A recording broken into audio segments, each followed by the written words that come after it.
Hadis riwayat Muslim lebih khusus lagi kalau seandainya ada orang mengintip di rumah. Masuk dalamnya orang yang mencuri, orang yang sengaja mencari informasi, macam-macam lah ya. Disebutkan dalam hadis riwayat Muslim, kata Nabi SAW, Imam Muslim meriwayatkan ini dalam Kitabul Adab nomor 2158, man ittala fi baiti qaumin bighairi idznihim faqad halla lahum an yafqa'u ainah.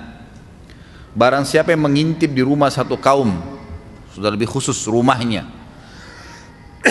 tanpa seizin mereka. Di sini maksudnya seizin ini seperti kalau kita mau beli rumah gitu kan, diizinkan masuk, itu lain. Diizinkan untuk tinggalin rumah. Kita mau ngunjung di Bandung, nggak ada rumah, ada teman kita bilang, oh ada rumah saya di sana di Bandung, silakan ditempatin. Nanti apapun di situ boleh dipakai, ke kamar mandi boleh, ke dapur boleh, silahkan, nggak masalah. Ingat, dalam Islam ada namanya wara'. Wara', waw ra ain. Wara' ini artinya menjaga kehormatan hubungan seorang hamba dengan Allah. Itu namanya wara'.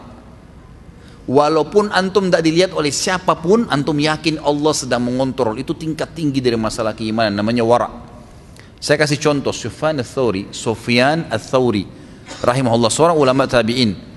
Beliau pernah dikejar-kejar oleh khalifah untuk jadi hakim, nolak, nggak mau. Kasih jabatan sampai khalifah bilang tangkap dia, jadikan hakim secara paksa. Lari dia, karena dia seorang alim, nggak mau. Bayangkan ini ya, gaji tinggi, punya jabatan, punya rumah, nggak mau. Dia takut salah, lari, dikejar sama khalifah, disuruh secara paksa. Karena nggak kedapatan, Sufyan Ats-Tsauri lari pindah sampai ke Yaman. Lalu di Yaman kalau ditanya siapa nama kamu, karena orang dulu tidak ada fotonya kan, tidak dikenal. Sufyan Ats-Tsauri ini siapa? Orang nggak tahu. Siapa nama kamu? Dia selalu mengatakan Abdullah. Maksudnya hamba Allah. Karena dia tahu dia sedang dicari gitu. Dia pernah disebarkan berita oleh khalifah, siapa yang menangkap Sufyan Ats-Tsauri, dia akan kasih apapun yang diminta. Tangkap, hidup atau mati. Artinya khalifah sampai membolehkan untuk membunuh dia, gitu kan? Karena nolak jabatan ini. Maka dia pun akhirnya tersebar berita ini di seluruh jazirah Arab. Sufyan Ats-Tsauri ini sempat lari ke negeri Yaman, kemudian ketemu dengan salah seorang pengusaha punya kebun kurma, dia bekerja di situ.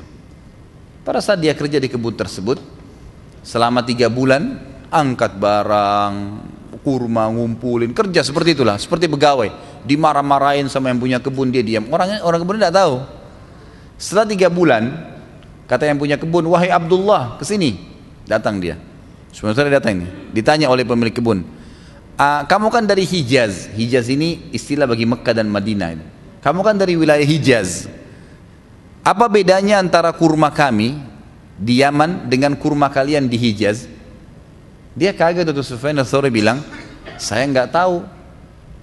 Kenapa kok nggak tahu? Karena saya nggak pernah coba kurma Yaman. Kata Sufyan Ats-Tsauri, saya nggak pernah coba kurma Yaman. Kata orang itu sambil diolok-olok, kau 3 bulan kerja di kebun saya, tiap hari pungutin kurma, kau tidak tahu rasanya kurma saya? Artinya kau tidak pernah makan sama sekali? Dia bilang, demi Allah 1 butir pun tidak pernah saya sentuh. Bayangin ya, kerja di kebun kurma, tiap hari turunin, tidak pernah makan 1 butir. Bagaimana dengan orang yang kerja di restoran, main incipin saja, main makan, main ambil, main buka kulkas, main ini dari mana ini ceritanya? Wara ini. Beliau 3 bulan turunkan kurma, pungut ini, yang rusak pun tidak pernah dimakan. Tidak pernah dimakan. Ada orang subhanallah sengaja manjak pagarnya orang ambil jambu. Apa ini? Gitu. Mencuri, gitu kan? Ini jelas-jelas kerja jadi pegawai nggak pernah makan. Orang itu olah-olah dia bilang, apakah kau ini 3 bulan kerja di tempat saya, tiap hari angkat kurma, turunkan kurma, tidak pernah kau tahu rasanya kurma Yaman? Karena memang dia juga tidak pernah keluar dari kebun tersebut, memang tidak pernah juga belanja gitu kan. Lalu kata dia, demi Allah 1 butir pun belum pernah saya sentuh. Lalu orang itu bilang apa? Apa ini? Kamu ngikutin waraknya Sufyan Ats-Tsauri? Gitu. Kata orang ini, dia tahunya Sufyan Ats-Tsauri terkenal dengan waraknya, orang yang luar biasa jaga hubungan dengan Allah SWT. Dia tidak tahu kalau ini orangnya gitu. Apa kau mau ikutin waraknya Sufyan Ats-Tsauri? Diketawain gitu.